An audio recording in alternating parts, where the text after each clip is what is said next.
if you don't identify with the intellect and you don't identify with the body, what do you identify with? You should try it. See, if you do not identify with the intellect, if you do not identify with the body, what do you identify with? The moment you identify with something, whatever that something is, the nature of the mind is, it'll work around that, always. See, for example, nationality.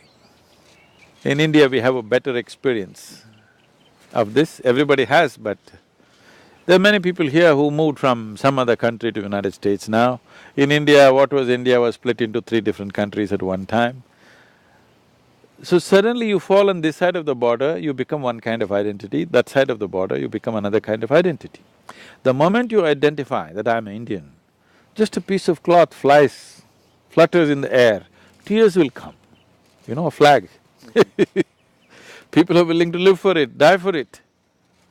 But if you are on the other side of the thing, if this flutters, you hate it. Right. So I'm saying the identity, the nature of identity is such, whatever you get identified, the mind will instantly wrap itself around that, because that is an instrument of self-preservation. If you identify with the body, immediately it's working around this to preserve this. If you identify with a larger idea, it will wrap itself around that. It's so wrapped around that, you're willing to shed the body for the nation. So you're saying identify with nothing? How can you identify with nothing? If your identity is taken off, if you consciously shed your identity, if you sit here like this, if you keep your hands here, it just stays here. Just like that your mind will become. If you want, you can use it, otherwise you can just keep it. Just like that? Just like that. It is rolling the way it's rolling simply because you're identified with things that you're not.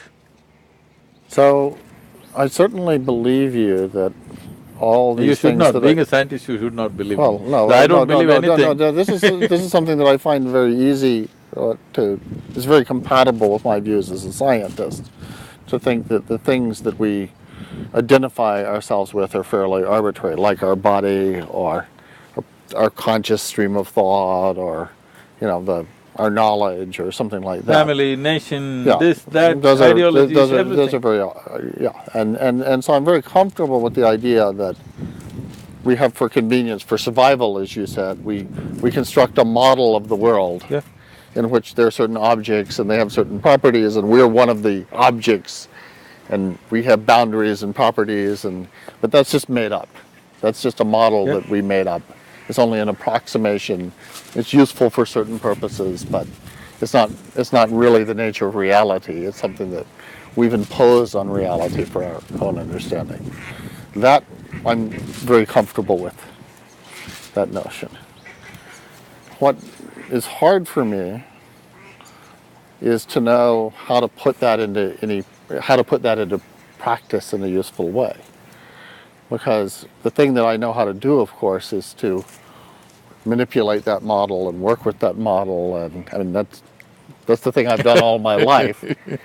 And so even though I recognize it's only a model, it has limitations, I don't know what else to do.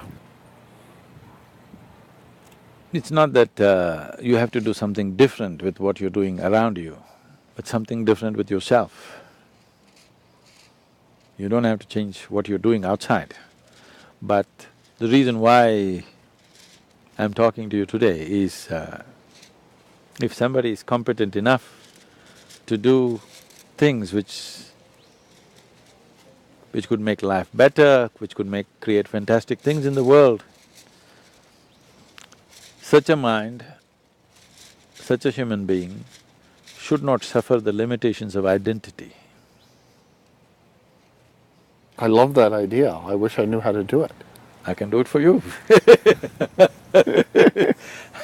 I can put you through a simple process with which you can do. The basic process that we teach people is just this: if you sit here, in your experience, this is not hallucinating, in your experience, your body is here, your mind is somewhere here, what is you is elsewhere. Do not give it any other name, what is you. But distinctly, your experience of who you are is little away from you, your body and your mind, or your intellect at least. Once there's a little distance between your intellect and your body from who you are, these are the only two sources through which human beings normally acquire any kind of unpleasantness or suffering. We can make your body suffer by poking it, or we can make your mind suffer.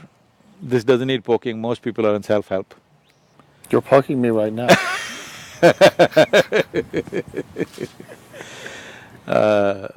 These are only two sources of suffering. Once there's a little distance or space, this is the end of suffering. Only when the fear of suffering is entirely removed from you, only when the possibility of suffering taken away from you, you will walk full stride.